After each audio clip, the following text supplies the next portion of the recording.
혹시 여러분은 길 가다가 갑자기 누가 선물이라며 다가와서 거저주는 100만원 다발을 거절할 수 있나요? 더더욱 그것이 내가 노력한 결과에 따른 보상이라고 생각한다면 거절하기는 쉽지 않습니다. 그런데 우리는 오늘 본문에서 엄청난 보상을 거절하는 한 사람을 볼 수 있습니다. 과연 어떤 상황일까요? 다니엘서 5장 16절에서 17절 세 번역으로 읽겠습니다. 지금 그대가 이 글자를 읽고 나에게 뜻을 풀이하여 주면 그대에게 자색 옷을 입히고 목에 금 목걸이를 걸어주고 이 나라에서 셋째 가는 통치자로 삼겠소. 다니엘이 왕 앞에서 아뢰었다. 임금님이 주시겠다는 선물은 거두시고 임금님이 내리실 상급은 다른 사람에게 주시기 바랍니다. 당시 바벨론의 왕이었던 벨사살 왕은 다니엘에게 자신이 본 기이한 장면을 해석해달라고 요구하고 그에 따른 보상으로 온갖 보물들과 권력이 따르는 자리를 제안합니다. 그런데 다니엘은 그 자리에서 즉각 거절합니다.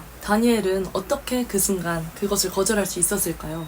그가 이미 재정적으로 가진 게 많아서 그랬을까요? 삶이 이미 넉넉해서 그랬을까요? 절대 아닙니다.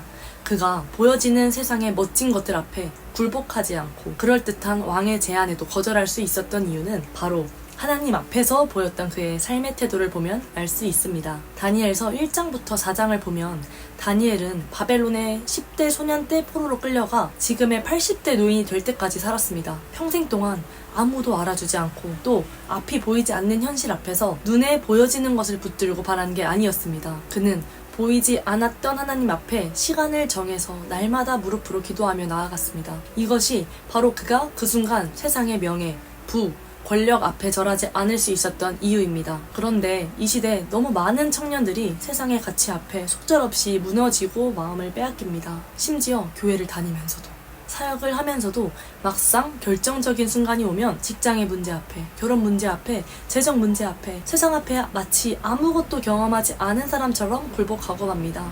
이들이 하나님을 경험하지 않은 것도 아닙니다. 그러나 사랑하는 여러분, 하나님은 우리를 세상에 굴복하는 존재로 부르신 게 아닙니다. 하나님은 우리를 세상이 감당할 수 없는 세대로 부르셨습니다. 오늘 오메가를 묵상하며 떠오른 다니엘 김 선교사님의 철인이라는 책에 나오는 이야기를 잠시 나누고 싶습니다. 다니엘 김 선교사님은 10살 때 일본으로 넘어가서 학창 시절을 일본에서 지내다가 중학생 때 예수님을 인격적으로 만나고 하나님의 영광을 위하여 살기 시작합니다. 그 당시 선교사님은 다니시던 학교에 도착하자마자 화장실로 들어가 세면대 앞에서 무릎을 꿇고 기도했습니다. 그리고 점심시간과 학교 시간에도 항상 무릎을 꿇었습니다. 그렇게 하루에 3번 화장실에서 기도를 하니 바지에 무릎이 늘 축축히 젖어 있었다고 합니다. 화장실은 학교에서 찾을 수 있는 유일한 기도의 골방이었습니다. 그는 이렇게 기도했습니다. 하나님, 800만 우상이 있는 일본 땅에서 세계의 모든 신들이 모인 이 학교에서 하나님만 증거되기를 원합니다. 그리고 하나님께서 주신 감동으로 전교생에게 이런 내용의 편지를 쓰게 됩니다. 숨어있는 크리스찬들이여, 모두 나와라. 함께 이 학교의 구원을 놓고 기도하자. 어디에서나 기도하는 이상한 짓을 한다며 왕따를 당했는데 이런 도전장까지 던지니 본격적인 왕따를 당합니다. 학교 식당에서도 기도를 하고 있으면 어디선가 주스병이 날라와 깨지곤 했습니다. 어떤 친구들은 폭력을 일삼았습니다. 그는 예수님을 전하는 삶을 향한 핍박들에 더해 인종차별로 인한 왕따까지 당했지만 결코 보이는 상황 앞에 타협하거나 굴복하지 않았습니다. 육신의 편안함을 선택하지 않았습니다. 왜냐하면 그의 삶엔 언제나 주님 앞에 무릎 꿇는 시간이 있었기 때문입니다.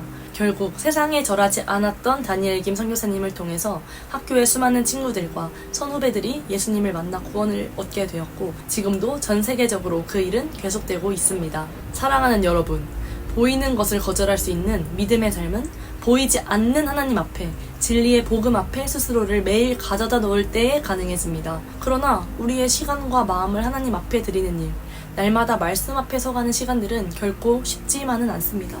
이건 해야 돼 한다고 율법으로 되어지지 않습니다. 하지만 기억하십시오. 여러분이 진리 앞에 서는 그 하루하루가 결국 세상 앞에서 절하지 않을 수 있는 믿음을 만들어내고 주님은 우리를 담대히 승리하게 하실 것입니다. 그리고 이 싸움은 이미 예수 그리스도가 십자가에서 승리하신 싸움입니다. 여러분은 세상이 감당하지 못하는 철인과 같은 존재입니다. 우리 뉴성교회 모든 성도들이 보여지는 세상 앞에 굴복하거나 포기하지 않고 끝까지 믿음의 싸움을 해나가시기를 축복합니다. 사랑합니다.